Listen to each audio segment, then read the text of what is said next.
Et bonjour les athlètes, je profite de cette petite escapade en montagne. Pour aujourd'hui, je voulais vous parler des effets de l'entraînement en altitude sur votre physiologie. Et vous verrez que en fait, c'est tout un processus si vous voulez réellement avoir des bénéfices. Donc je vous dis à tout de suite dans la vidéo.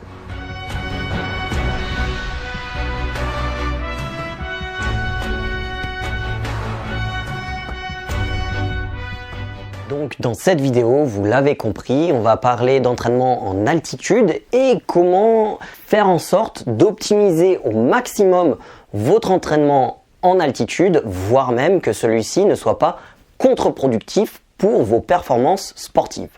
Car ce que la plupart des personnes ignorent, c'est qu'un entraînement trop court ou mal géré peut porter préjudice sur vos performances. Donc, comment faire pour optimiser au maximum votre entraînement en altitude? C'est maintenant qu'on en parle.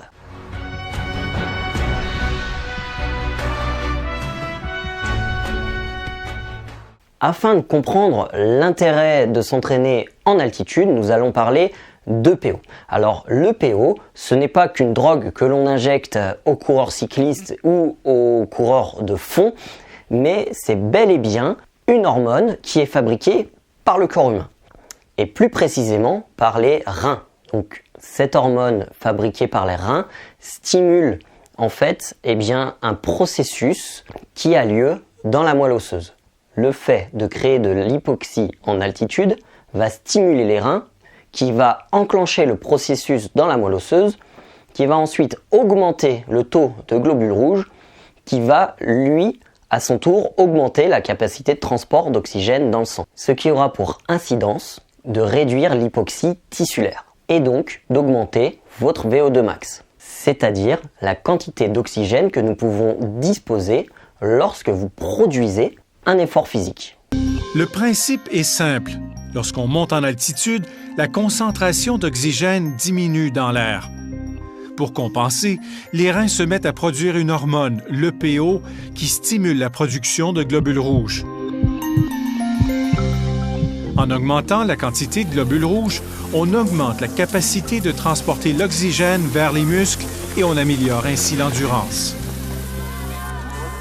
C'est pour cela que de nombreuses équipes de sport, surtout les sports d'endurance tels le ski de fond, la natation, la course à pied, le vélo, s'entraînent à des moments très précis de la saison en altitude.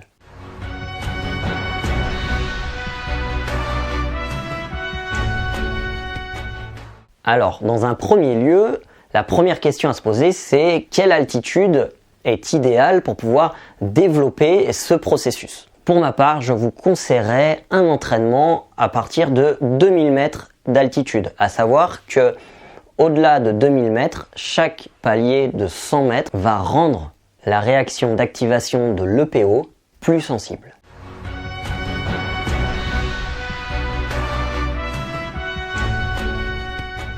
Une fois qu'on a pris conscience de ça, la deuxième question à se poser, c'est maintenant la durée et comment gérer l'effort en altitude pour pouvoir en tirer un maximum de bénéfices. Tirer un réel bénéfice d'un entraînement en altitude n'est pas donné à tout le monde. Et pour cause, car il va vous falloir entre 3 semaines et 1 mois d'entraînement bien calibré pour pouvoir avoir un effet vraiment important sur votre métabolisme. Chose qui peut s'avérer beaucoup plus simple pour un sportif de haut niveau pour qui c'est le métier que un sportif lambda qui va devoir lui poser 3 semaines voire 1 mois de vacances spécifiquement pour son entraînement.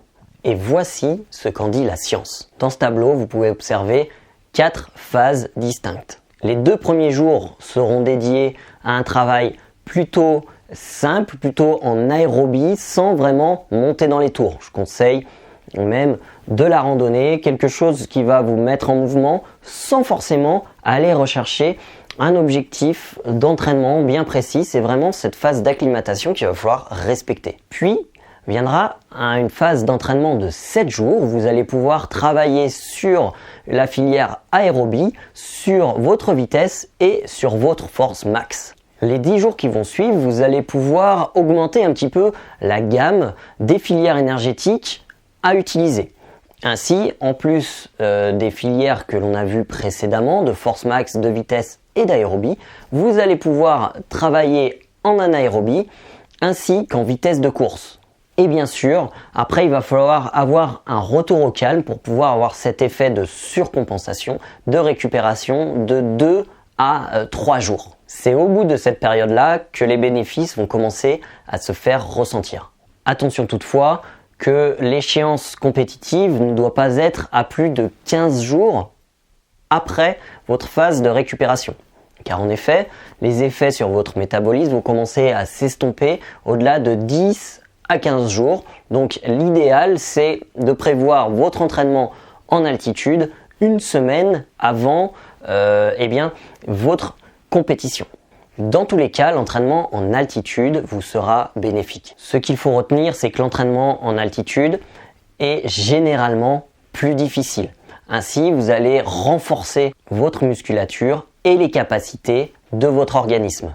Il s'intègre alors parfaitement bien dans un plan d'entraînement spécifique en améliorant la préparation générale sans pollution et au grand air. Si vous souhaitez avoir un effet maximum, il va vous falloir compter 3 semaines d'entraînement sans oublier les 2 jours de récupération. Car si votre compétition arrive dès le lendemain, dès que vous redescendez, votre métabolisme, votre corps n'aura pas eu le temps de récupérer correctement et ainsi vous n'allez pas exploiter à 100% le travail effectué jusqu'alors. Maintenant, vous allez pouvoir vous entraîner en altitude en connaissance de cause et l'on peut dire que profiter de la montagne, ça n'a pas de prix. Et en attendant votre prochain voyage à la montagne, vous pouvez commencer à regarder ceci.